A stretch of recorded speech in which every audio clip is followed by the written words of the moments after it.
ሰላም ወደ አድማጮቻችን፣ ይህ የስፖርት ነው። ወደ አድማጮቻችን የ9ኛ ሳምንት የእንግሊዝ ፕሪሚየር ሊግ ሲመለስ ከሚደረጉ ጨዋታዎች ውስጥ በጉጉት ከሚጠበቁት አንዱ ማንቸስተር ዩናይትድ እና ብራይተን የሚያገናኘው የኦልድ ትራፎርድ ጨዋታ ነው። ታዲያ በዚህ ጨዋታ ሩበን አሞሪም ሶስተኛ ተከታታይ ድላቸውን ያገኛሉ የሚለው ትልቁ ጥያቄ ነው። ዩናይትድ እንግዲህ ይህንን ጨዋታ በኦፕታ ሱፐር ኮምፒውተር ግምት መሰረት የማሸነፍ እድሉ 38% ነው። ዩናይትድ እንግዲህ ለመጀመሪያ ጊዜ በሩበን አሞሪም ስር ተከታታይ ሁለት ጨዋታዎችን ማሸነፍ ችሏል። ታዲያ ሶስተኛውን ጨዋታ በኦልድ ትራፎርድ ማሸነፍ ይችላል ወይ? ትልቁ ተጠባቂ ነው። የብሩኖ ፈርናንዴዝ እንዲሁም ደግሞ የዳኒ ዌልቤክ የወቅታዊ ብቃት በጣም አስገራሚ እንደሆነ ይታወቃል። ማንቸስተር ዩናይትድ ባለፉት ሳምንታት ሰንደርላንድን 2-0 በሜዳው ሊቨርፑልን በአንፊልድ 2-1 ማሸነፋቸውን ተከትሎ በድንቅ ብቃታቸው ላይ ይገኛሉ። ታዲያ ይህንን ብቃት ለማስቀጠል ሲፈልጉ ብራይተን እና ፋቢያን ሃስለር ኦልድ ትራፎርድ ድረስ መጥተው ከባድ ፈተናን የሚያሳዩቸው ይሆናል ተብሎ ይጠበቃል። ሩበን አሞሪም ከፋቢያን ሃስለር ተጠባቂው ጨዋታ ነው። ወደ አድማጮቻችን በእናንተ እይታ የጨዋታ የውጤት ግምታችሁ ስንት ለስንት ይጠናቀቃል ነው? ኮሜንት መስጫ ቦክስ ላይ አሳውቁኝ። በአጠቃላይ ግን በዚህ ጨዋታዎች ላይ ምን አይነት ታክቲካዊ ሂደቶች ይኖራሉ?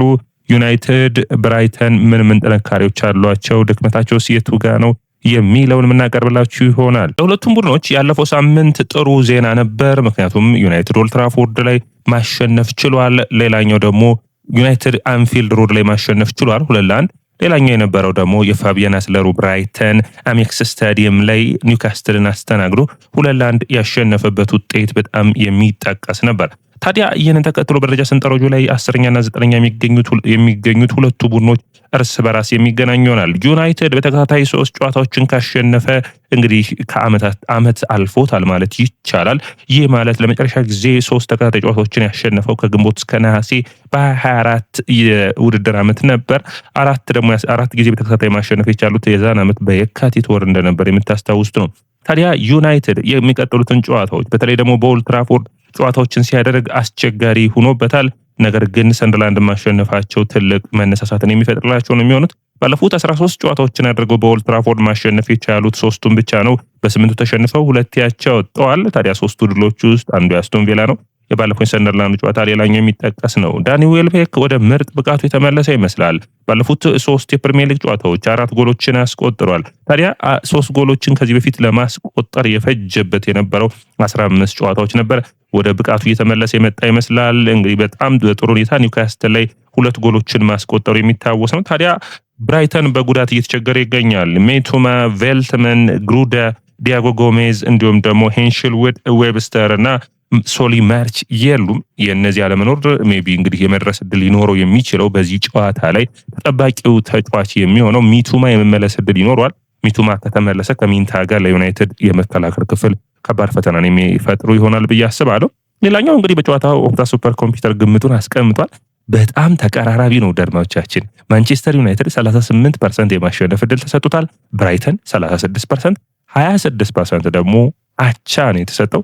በ2% ነው ልዩነቱና ትንሽ ጠንከር ያለ ጨዋታን እንደምናይ የሚጠበቅ ነው የሚሆነው። በኔ እይታ የሳምንቱ ትልቁ ጨዋታ ይህ ነው ብዬ አስባለሁ። ከዛ አርሰናል ከክሪስታል ፓላስም ተጠባቂ ጨዋታ ነው የሚሆነው። አስቶን ቪላ ከማንቸስተር ሲቲ ሌላኛው ተጠባቂ ጨዋታዎች እንዳሉ ሆኖ ማለት ነው። ታዲያ ግምታዊ አሰላለፉን በምናይበት ጊዜ በዚህ ጨዋታስ ቤንጃሚን ሴስኮ ቋሚ ሆኖ ይጀምራል? ሌላኛው ጥያቄ ነው። ሴን ላሜንስ አስደናቂው ግብ ጠባቂ ባለፉት ጨዋታዎች አይበገሬነቱና ምርጥ ብቃቱን እያሳየ ይገኛል። የዩናይትድ የተከላካይ መስመርን ማረጋጋት ላይ እየሰራ ይገኛል።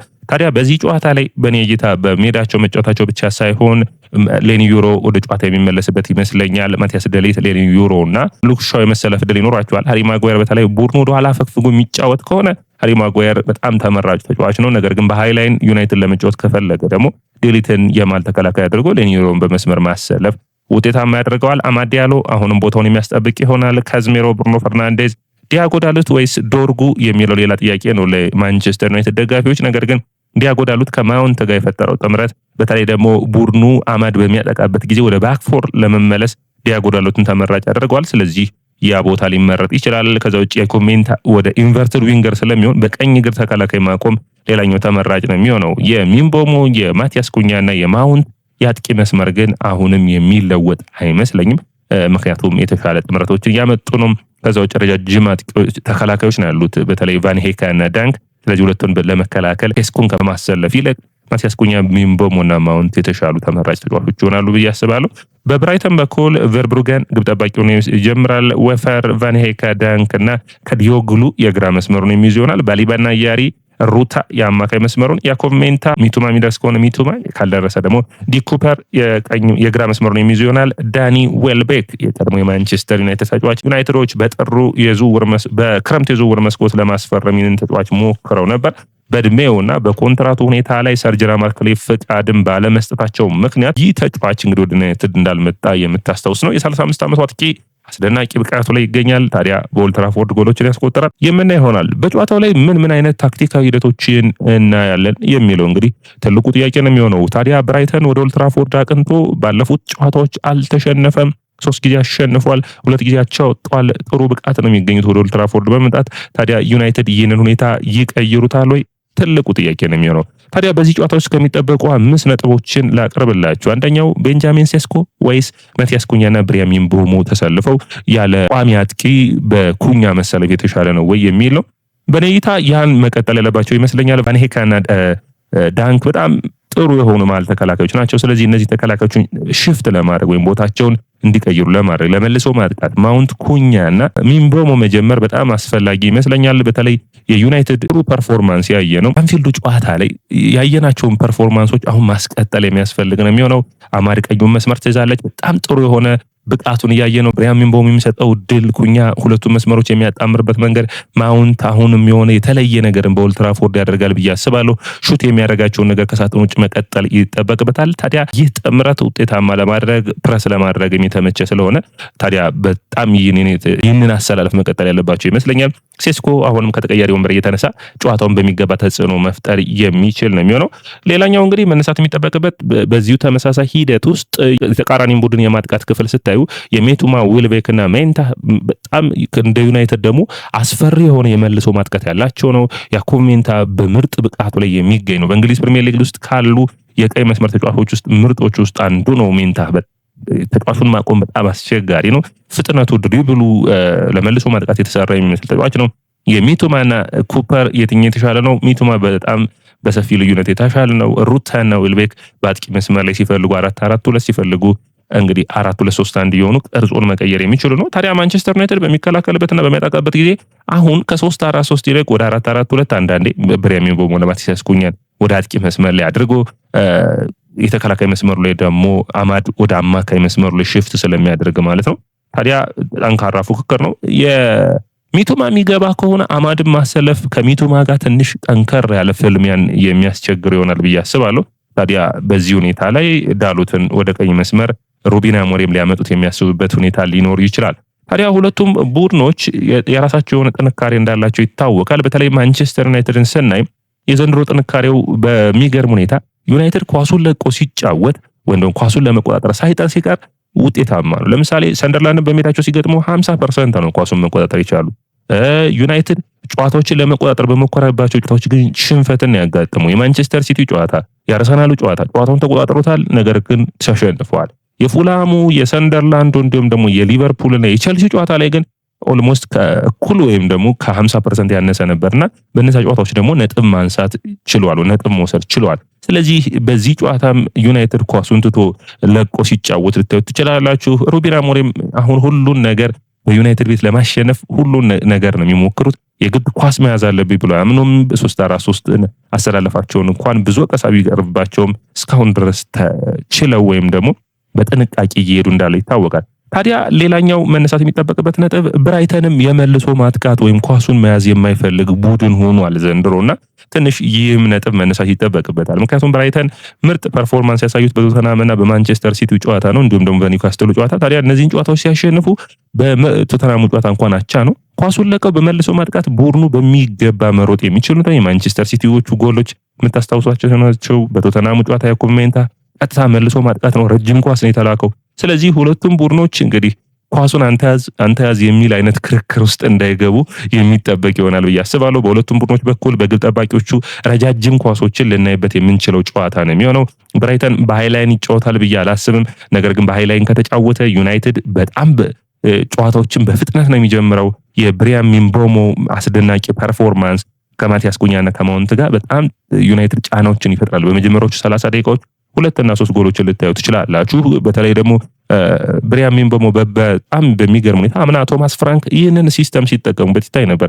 በጣም በአስገራሚ ሁኔታ በብሬንፎርድ የውድድር ዓመቱ መጀመሪያ ወቅት የምታስታውሱ ናቸው ወደ 6 እስከ 8 ጨዋታዎች ድረስ የመጀመሪያዎቹ ደቂቃዎች ውስጥ ጎል ያስቆጠር ነበር። ይህንን አይነት ብቃት ከብሪያን ምቤሞ የምታገኙት ነው። አሁን ብሪያን ምቤሞ ማለት ሩበን አሞሪም ሜዳ ላይ ቡድኑን እንዲመራ የሚያደርጉት ቅርጹን የሚያስዝላቸው የተለየ ተጫዋች ነው። በተለይ በታክቲኩ ረገድ ቡድኑን ታክቲካዊ እይታውን የተከላካዮችን ለየብቻ የማጥቃት ወይም ደግሞ ሳጥን ውስጥ ኳሶችን አግኝቶ የመጨረስ አቅሙ የተሻለው ነው እየታየ ነው የሚገኘው። አሞሪም አሁንም ይህንን ቡድን በፍጥነት እንዲሁም ደግሞ ስፔሶችን በመሸፈን ረገድ በተለይ በሊቨርፑል ጨዋታ የታየው የካዝሚሮና የብሩኖ ፈርናንዴዝ የማቲያስ ኩኛ አማካይ መስመሩ ላይ ያደረጉት ጥረት የተለየ ነበር። ያ መናበብ ስፔሶችን መሸፈን ላይ አሁንም በዚህ ጨዋታ የሚቀጥል ነው የሚሆነው። አሁንም ዩናይትድ ቀጥተኛ ጨዋታውን የሚቀጥል ነው የሚሆነው። አሁን ለምንድነው በጣም ሳምንቱን ሙሉ ሲወራ የነበረው አድማቻችን ለምን ዩናይትድ በረጃጅም ኳሶች ይጫወታል የሚል ነው። በኔ እይታ ደግሞ እግር ኳስ አሁን ለውጥ ላይ ነው ያለው። እንኳን ዩናይትድ ፔፕ ጋርዲዮላ በቲክታክ የምናውቀው እንኳን ረጃጅም ኳሶችን እየተጫወተ ነው። ታዲያ ዩናይትድን ብቻ መውቀስ ልክ አይደለም ብዬ አስባለሁ። አርሰናል እንደዛ ነው የሚጫወተው፣ ሊቨርፑልም እንደዛ ነው የሚጫወተው። በሊቨርፑል ጨዋታ ራሱ ሊቨርፑል ነው የተሻለ ረጃጅም ኳሶችን የላከው። ነገር ግን ኳሶችን መስርተህ ፕረስ ተደረገ ኳሱን የምትቀማ ከሆነ ለምን እንደዚህ አይነት ሪስኮችን ትወስዳለህ? ስለዚህ ማጥቃትን ማስጀመር ነው የሚጠበቅብህ። ያንን በሚገባ የሚያከናውኑ ተጫዋቾች ካሉ ያንን ደግሞ በሚገባ ዩናይትድ አድርጎታል። ታዲያ የሊቨርፑሉ አሰልጣኝ አርነ ስሎት ይህንን ሳምንቱን ሙሉ ኢቭን ፍራንክፈርትን አሸንፈው እንኳን ይህንን ሐሳብ ሲያነሱ ነበር። ነገር ግን ትክክል ናቸው። በጨዋታ መንገድ ውስጥ እንግዲህ ሩበን አሞሪም ሳምንቱን ሙሉ ደስ የሚላቸው ይመስለኛል። ድክመትን አውቀው ተቃራኒ ቡድን በአንተ ድክመት ካሸነፈ የግድ ኳስ ስለያዘ ነው ስላልያዘ ነው የሚባል አስተያየት የለም። ውጤት ነው እግር ኳስን የሚመራው። የጨዋታው ሂደት ጥሩ ነው ወይ፣ በጣም አስደሳች ጨዋታ ነው የምትጫወት ወይ፣ ከውጤት በኋላ የሚመጣ ነው። መጀመሪያ ግን ውጤቱን ማስመዝገብ ነው። ታዲያ ዩናይትድ በዚህ አጨዋወት ውጤታማ የሚሆን ከሆነ የዩናይትድ ደጋፊዎች በዛ ደስተኛ ናቸው ብዬ አስባለሁ።